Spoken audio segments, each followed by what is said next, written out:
can a disgraced action hero come back, confirming rumors and breaking Guinness records? Yep, that's what Wesley Snipes did with his recent return to Hollywood after surviving many setbacks. There's a lot of calm and chaos to unpack. Wesley Snipes is a name almost everyone has heard of, especially if you ever enjoyed an action-packed Hollywood blockbuster. In the 1990s, Snipes was one of the biggest stars in the movie industry. With his impressive martial arts skills and powerful presence on screen, he quickly became a fan favorite, starring in some of the most memorable movies of that time, like Blade, New Jack City, and Passenger 57. And with his cameo return as Blade in Marvel's Deadpool and Wolverine, he just shattered 2 Guinness World Records. This appearance granted Snipes the record for the longest career as a live-action Marvel character, spanning over 25 years from his first appearance as the vampire hunter Blade in 1998 to his recent cameo in 2024. This achievement places him above Hugh Jackman, whose 24-year portrayal of Wolverine in various Marvel films was previously unmatched in longevity for a Marvel character. Then Snipes set a second record for the longest gap between character appearances in Marvel films, marking nearly 20 years since his last role as Blade in Blade Trinity. This gap surpassed Alfred Molina's record of 17 years between appearances as Doc Ock in Spider-Man 2 and Spider-Man No Way Home. However, while his career reached incredible heights, it has also faced major challenges. After ruling the action genre, Snipes' life took several unexpected turns that affected both his personal and professional life. Legal troubles, financial setbacks, and a 3-year prison sentence for a tax evasion became the headline that replaced his movie success. But Snipes is not someone who fades away easily.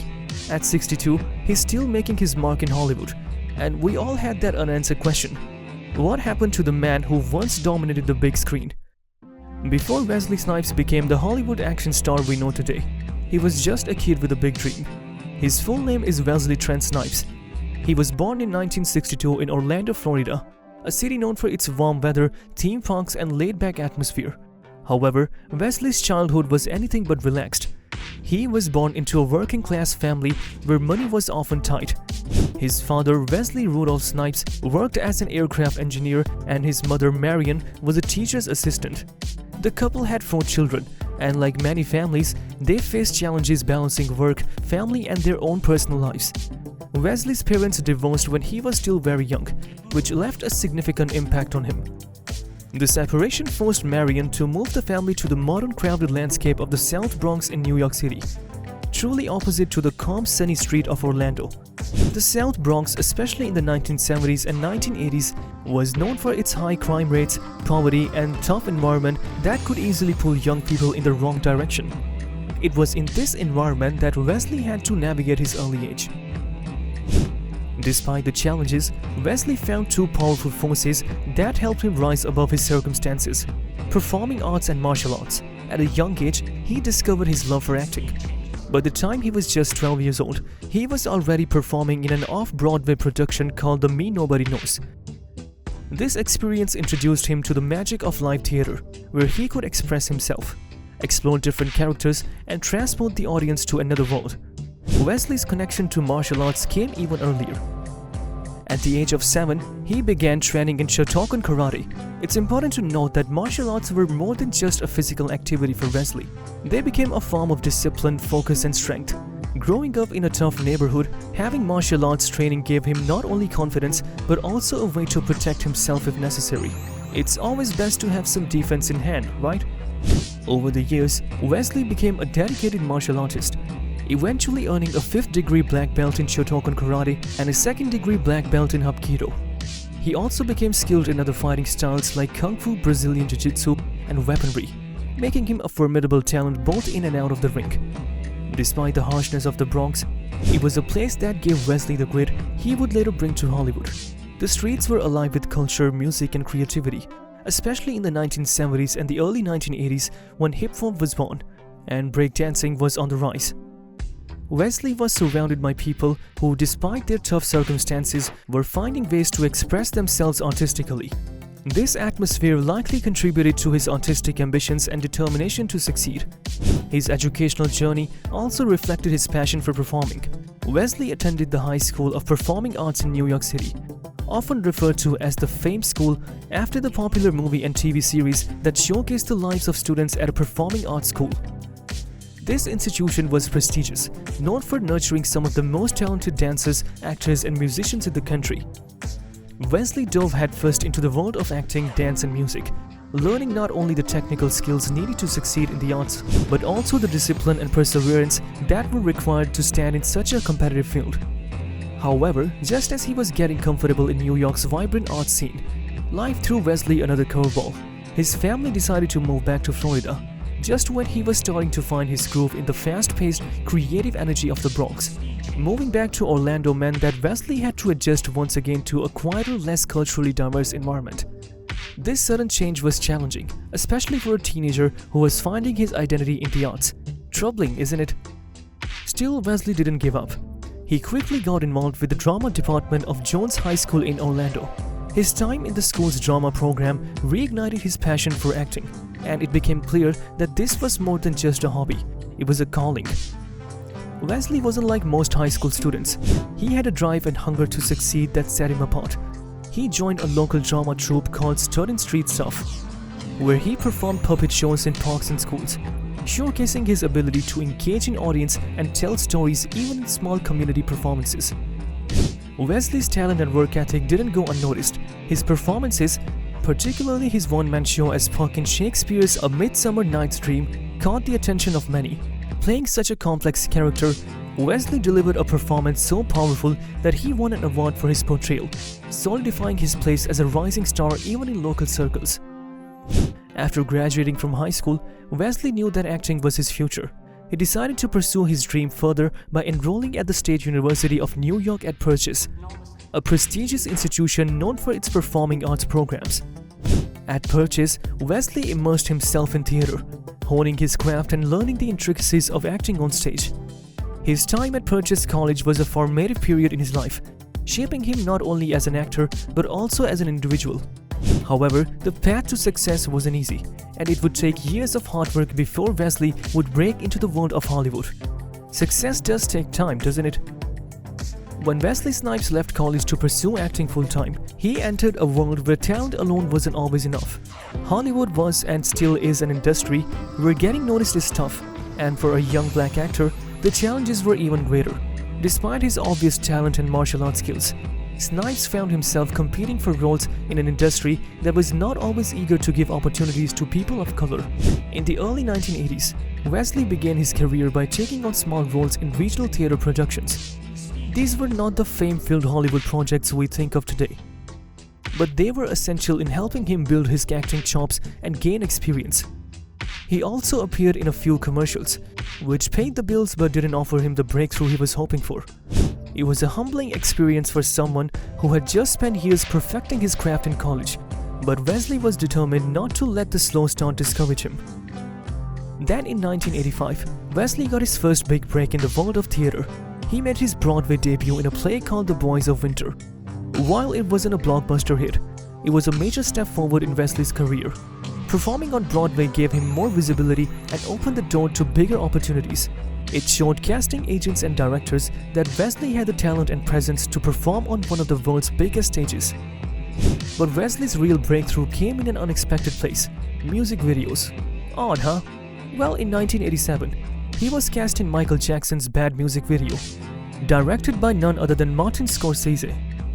The Bad video was a cultural phenomenon at the time, and Wesley played a gang leader who faced off against Michael Jackson in a dramatic showdown. Downless no more. You ain't down. You ain't bad. You ain't bad. You ain't bad. You ain't nothing. You ain't nothing. Wesley's role was small but significant. His intensity and presence in the video made people take notice, and suddenly, Hollywood was paying attention. Being part of a music video with a superstar like Michael Jackson was a game-changer for Wesley. He was now on the radar of casting agents and directors, and it wasn't long before bigger roles started coming his way. His performance in the Bad video showed that he could hold his own in intense dramatic scenes, and it was clear that Wesley was destined for more than just supporting roles in theater and commercials. In 1986, he landed his first film role in the sports comedy Wildcats, starring opposite to the legendary Goldie Hawn. Wesley played a rebellious football player, and although it wasn't a major role, it marked his entry into the world of film. His performance in Wildcats caught the attention of other filmmakers, and soon he was being cast in bigger projects. The same year, he appeared in Streets of Gold, a drama about a boxing coach and his two prodigies. Wesley played an up-and-coming boxer, and his performance once again showcased his physical abilities and dramatic range. However, the real turning point in Wesley's early career came with a phone call from director Spike Lee. Spike Lee was already an established filmmaker, known for making powerful films about race and society, and he had taken notice of Wesley's talent. Initially, Lee offered Wesley a small role in his film Do the Right Thing, but Wesley had other plans. He turned down the minor part, choosing instead to focus on a larger career-defining role. That opportunity came in 1989, when Wesley was cast as Willie Mays Hayes in the hit comedy Major League. The film was a sports comedy about a ragtag baseball team, and Wesley's role as the fast-talking, base-stealing Willie Mays Hayes was a standout. The film was a huge success, grossing over $75 million worldwide, and Wesley's performance was praised for its humor and charm. Major League introduced Wesley to a wide audience and proved that he had the star qualities to lead a film. Major League was a breakthrough for Wesley, but it was also a double-edged sword. While the success of the movie brought him recognition, it also came with the pressure of fame.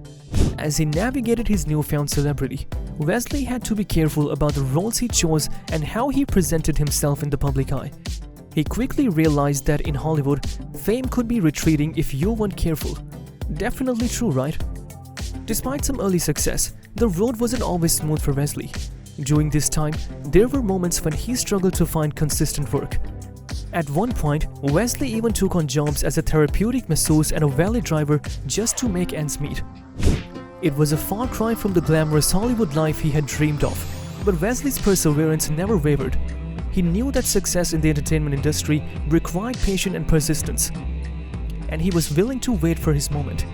It finally came when Wesley teamed up with Spike Lee again, this time for the groundbreaking film Jungle Fever in 1991. In the film, Wesley played Flipper Purify, a successful black architect who finds himself connected in a complicated interracial relationship. The film tackled heavy issues like race, class, and identity, and Wesley's performance was both powerful and raw. Critics praised his portrayal of a man torn between societal expectations and his personal desires, and it marked a turning point in his career. With Jungle Fever, Wesley had proven that he wasn't just an action star. He was a serious actor capable of taking on complex, challenging roles.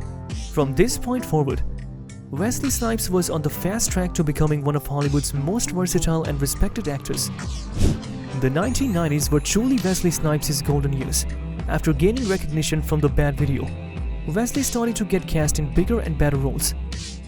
In 1991, he landed the role of Nino Brown in New Jack City, a film that became an instant classic. Playing the ruthless drug lord, Wesley's performance was chilling and unforgettable. He brought a complex mix of charm and menace to the role, which made Nino Brown one of the most memorable villains in the movie history. Following the success of New Jack City, Wesley became a household name. He went on to star in a string of action-packed hits that perfected his status as one of Hollywood's top action stars. Movies like Passenger 57, where he played a no-nonsense anti-terrorist expert, and Demolition Man, where he faced off against Sylvester Stallone, were huge successes at the box office. Audiences loved Wesley's ability to combine martial arts with intense action scenes, and it wasn't long before he became one of the most sought-after actors in the business. But Wesley's biggest role came in 1998, where he starred in Blade, a film based on the Marvel Comics character of the same name. Blade was unlike any other superhero movie at the time. It was dark, gritty, and combined with elements of action, horror, and comic book story in a way that Hollywood hadn't really seen before. Wesley played the half-vampire, half-human hero with such a style and intensity that it became a cultural phenomenon. The movie grossed over $150 million worldwide, and Wesley's portrayal of Blade turned him into an action icon. Looking back, it's hard to imagine anyone else playing the role of Blade. Wesley's martial arts skills and tough guy persona were a perfect fit for the character, and his performance helped pave the way for the superhero movie craze that would come in the following decades. Even today, fans of Blade still praise Wesley Snipes for his groundbreaking performance in the role. However, Snipes developed a reputation for both fierce and dedication and at times a challenging attitude, particularly evident during the filming of Blade Trinity. This sparked rumors and controversies that grow to this day. According to multiple reports, the tension between Snipes and director David S. Goyer escalated to a point that severely impacted the film's production. Comedian and co-star Patton Oswalt has been one of the most vocal figures recounting these difficulties, claiming that Snipes was often disengaged, spent most of his time in his trailer smoking marijuana, and communicated with the director through post-it notes signed Blade. One incident in particular stirred significant controversy. Oswalt alleged that Snipes became enraged when he saw a black actor wearing a shirt with garbage written on it, leading to a fight where Snipes supposedly attempted to strangle Goyer. This claim was denied by Snipes, who remarked that such an event would have likely resulted in legal repercussions, stating a black guy with muscles strangling the director of a movie is going to jail. Behind the scenes, Snipes was reportedly frustrated with the direction Blade Trinity was taking. As an executive producer, Snipes had contractual control over certain decisions, including the director's appointment. However, he felt sidelined when Goyer was selected without his input and believed the film was shifting focus from Blade to the supporting character played by Ryan Reynolds and Jessica Biel. This sparked feelings of isolation, and Snipes filed a lawsuit against New Line Cinema and Goyer in 2005, accusing them of violating his contract by minimizing his involvement in creative decisions.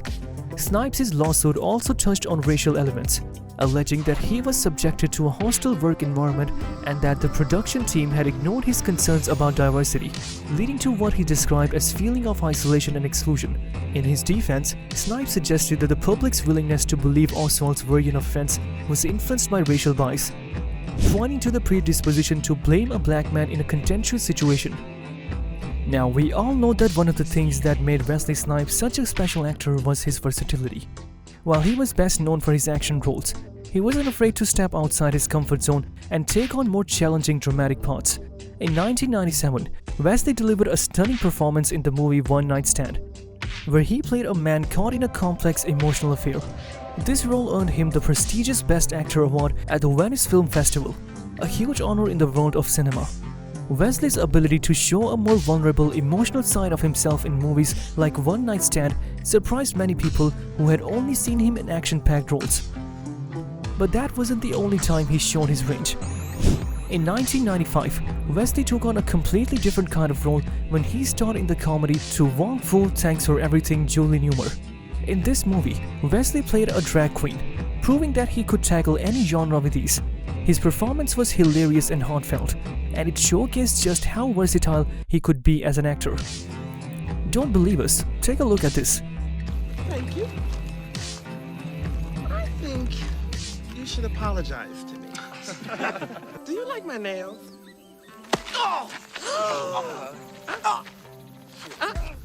Walk. Go home, take a bath, comb your hair, and please put on a clean shirt when you step outside your door. It's an affront to the very delicacy of my nature. By the end of the 1990s, Wesley Snipes had firmly established himself as one of Hollywood's biggest stars. He was known not only for his incredible action scenes, but also for his ability to take on complex dramatic roles. In 1992, he was honored with a star on the Hollywood Walk of Fame, a symbol of his incredible impact on the film industry. As the new millennium began, Snipes was at the height of his fame. By the early 2000s, he was riding high on the success of Blade Trilogy, which had solidified his reputation as a Hollywood action star and made him a household name across the world. Actually, Blade, released in 1998, was groundbreaking in many ways. It was a Marvel superhero movie long before the Marvel Cinematic Universe became what it is today. Wesley's portrayal of the half-vampire, half-human vampire hunter was praised by both fans and critics alike. The success of Blade led to two sequels, Blade 2 in 2002 and Blade Trinity in 2004. Despite the critical decline of the third installment, the trilogy was a commercial success. However, as Snipes' fame and fortune grew, so did the problems beneath the surface.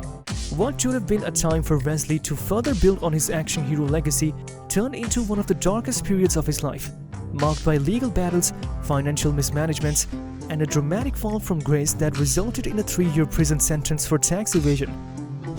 The trouble started in 2006 when Snipes, along with 2 co-defendants, was indicted on multiple counts of tax fraud and conspiracy. The charges alleged that Wesley had failed to file federal income tax returns from 1999 to 2004, a 5-year period during which he had earned tens of millions of dollars. According to prosecutors, Wesley owed the government approximately $12 million in unpaid taxes. This wasn't just about forgetting to file a return or making a few accounting mistakes.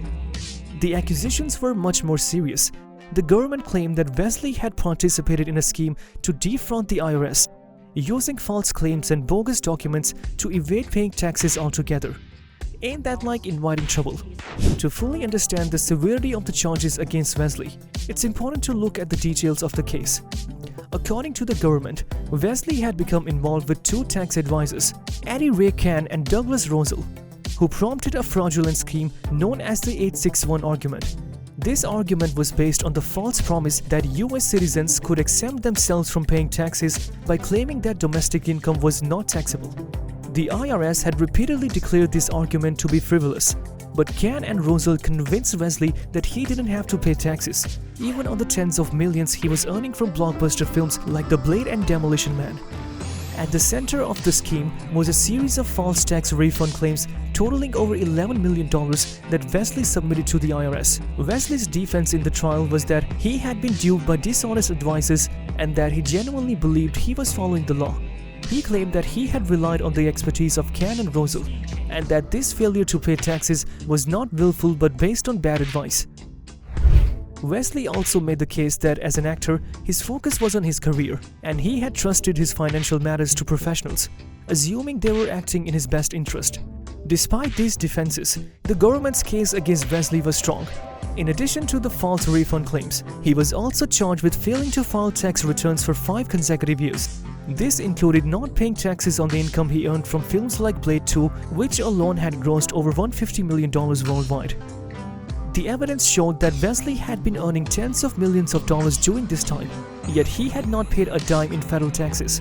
The prosecution argued that Wesley was not just a victim of bad advice, but that he had knowingly participated in a scheme to avoid paying what he owed. And as a quick way to put off the tax debt, Snipes nearly faced Joe Rogan in a UFC-style celebrity fight in the early 2000s, a rumor often discussed by Rogan on his podcast.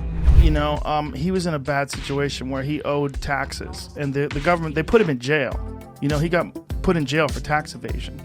I think he had bad advisors, and sometimes advisors will tell you, like, there's a law, and you don't have to follow that law because of... And I think that's what happened with Wesley. And I'm a fan of his, by the way. I love Blade. It's one of my favorite superhero movies of all time. I think he's great, and he's a legit martial artist.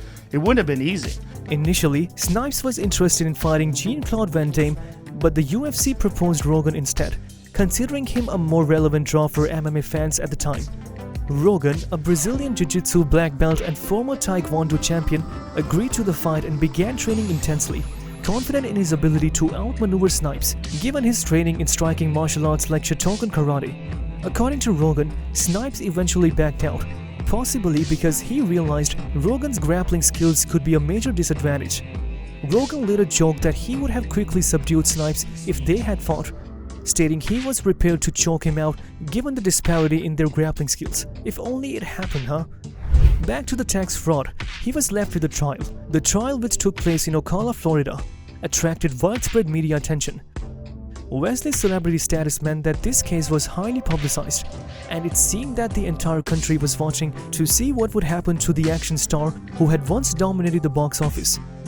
For Wesley, this was a far cry from the red carpets and glamorous movie premieres he was used to. The court proceedings were grueling, and Wesley's public image took a massive hit. No longer was he seen as the invincible superhero from Blade or the cool tough guy from New Jack City. He was now a celebrity embroiled in scandal, facing the possibility of long prison sentence. In 2008, Wesley Snipes was convicted on 3 misdemeanor counts of failing to file federal income tax returns, while he was acquitted of the more serious felony charges of tax fraud and conspiracy. The misdemeanor convictions were enough to result in a significant punishment. Shocking, you bet. Well, the judge sentenced Wesley to 3 years in prison, the maximum penalty for the charges he faced. The sentence was unusually harsh for a tax-related offense, but the judge made it clear that Wesley's actions had been deliberate and that a strong message needed to be sent to the public. Wesley's sentencing marked the lowest point of his career. For an actor who had once been one of Hollywood's highest-paid stars, earning $10 million per film, this was a devastating blow. In addition to the prison sentence, Wesley faced significant financial penalties. He was ordered to pay millions in back taxes, interest, and penalties. His legal battles had drained much of his wealth, and by the time he was sentenced, he was also dealing with foreclosure on some of his properties, including his $1.7 million mansion in Florida. Wesley's time in prison was a difficult period for both him and his family. He began serving his sentence in December 2010 at the McKean Federal Correctional Institute in Pennsylvania, a minimum security facility. During his 28-month stay in prison, Wesley kept a relatively low profile. He was known for practicing in prison activities, including martial arts training, which had always been a central part of his life. For someone who had once been at the top of the entertainment world, serving time in prison was a humbling experience, but Wesley remained determined to come out stronger. While in prison, Wesley's absence from Hollywood was felt. He had been a staple in action films for more than a decade, and his fans missed his on-screen presence. It's only natural to notice, shouldn't it? The entertainment industry had also changed dramatically during his time behind bars. The rise of superhero franchises, most notably the Marvel Cinematic Universe, had reshaped Hollywood, and Wesley, who had once been at the forefront of the comic book movie genre with Blade, now found himself on the outside looking in. When Wesley was finally released from prison in April 2013, the big question on everyone's mind was, could he make a comeback? Hollywood can be unforgiving, especially to those who have been involved in scandals or legal troubles. But Wesley was determined to rebuild his career. However, it wasn't going to be easy. The industry had moved on, and younger action stars had taken over the roles that Wesley once dominated. There were also matters of his public image. Wesley needed to repair the damage done by the tax evasion case and prove that he could still be a bankable star. But true to his resilient nature, Wesley didn't waste any time in trying to make his return to the big screen. Just 1 year after his release, in 2014, Wesley was cast in The Expendables 3, a star-filled action movie that featured an ensemble of 1980s and 1990s action stars, including Sylvester Stallone, Arnold Schwarzenegger, and Jason Statham. Wesley's role in The Expendables 3 was his first major film since being released from prison, and it was an important opportunity for him to re-establish himself in Hollywood. In The Expendables 3, Wesley played Dr. Death, a former medic and expert marksman who reunites with Stallone's character for a high-stakes mission. The film, as you may already know, was packed with action, explosions, and larger-than-life characters, and it served as the perfect platform for Wesley to remind audiences of his action hero chops. His performance was well received, and many saw it as a triumphant return for the star. But while The Expendables 3 was a step in the right direction, it didn't quite return Wesley to the A-list status he once enjoyed. In the years following his release from prison, Wesley continued to take on more diverse roles in both films and television. He starred alongside Eddie Murphy in the critically acclaimed biographical comedy Dolomite Is My Name, where he played Dervale Martin, a director and actor. The film, which told the story of filmmaker and comedian Rudy Ray Moore, was a major success, and Wesley's performance was praised for its comedic timing and depth. It showed that Wesley wasn't just a one-dimensional action star. He had range and could excel in different genres. In 2021, Wesley appeared in the highly anticipated Coming to America, the sequel to the Eddie Murphy's classic comedy. Wesley's performance as General Easy, a humorous antagonist in the film, was well received by audiences. He also teamed up with comedian Kevin Hart in the Netflix drama True Story, showing off his range once again. As we said before, his return as Blade in Marvel's Deadpool and Wolverine was probably, in a way, the best thing that had happened to him in a long time. Despite these successes, Wesley's legal troubles continued to cast a shadow over his career. The tax evasion case had caused significant financial damage, and he was still dealing with the consequences of unpaid taxes and penalties. While he had served his time, the stigma of being a convicted felon in Hollywood was hard to shake. For many, Wesley Snipes was no longer the invincible action hero from Blade. He was a star who had fallen from grace, and it would take time for him to fully regain the trust of the industry. To make matters more complicated, Wesley's role in the Blade franchise, which had been so central to his success, was no longer available to him. In 2019, Marvel Studios announced that they were rebooting the Blade franchise, but this time with actor Mahershala Ali in the lead role. That must have hurt, right? While Wesley graciously congratulated Ali on being cast as the new Blade, it was clear that the Hollywood landscape had changed, and the role that Wesley had made iconic was moving on without him. The loss of the blade role was a symbolic moment for Wesley. It marked the end of an era. Not just for him, but for a whole generation of fans who had grown up watching him as the vampire-slaying hero. Yet through it all, Wesley had maintained a positive outlook. In interviews, he has spoken about the lessons he learned during his prison time and the importance of resilience and self-growth. For Wesley, the tax evasion case and the subsequent prison sentence were major setbacks, but they didn't define his career or his life. So what do you think of his redeeming comeback? Comment down and like this video while you're at it. If you love this content, make sure to subscribe to our channel for more. Thanks for watching, we'll catch you soon.